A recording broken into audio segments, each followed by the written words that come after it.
To prevent vibration transfer to the dwelling or heating system, you must install flexible braided hoses between the heat pump and the rigid pipework. Additionally, ensuring you have installed local means of isolation and drainage for temporary decommissioning. If you're installing one of our heat pump filters or any pre-plumbed cylinder, they come as standard with a filter and there is no need for a separate line strainer. Our heat pump system filters already include line strainers. However, if you opt for a third-party filter that lacks a line strainer, you must install a separate one to safeguard the outdoor unit. The minimum pipe size connections are 22mm for the 4 and 5 kilowatt units and 28mm for the 8 and 10 kilowatt units.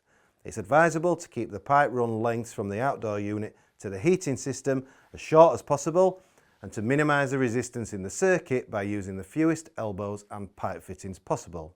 The pipework should be correctly sized at the design stage of the installation, making sure you achieve the correct design flow rates, which are 28.7 litres a minute for the 10 kilowatt, 22.9 litres a minute for the 8 kilowatt, 14.3 litres a minute for the 5 kilowatt and 11.5 litres a minute for the 4 kilowatt.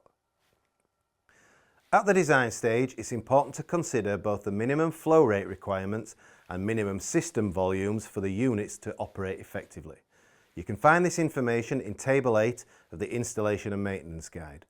We do have further videos explaining minimum volumes for heat pump systems in our Introduction to Heat Pump series.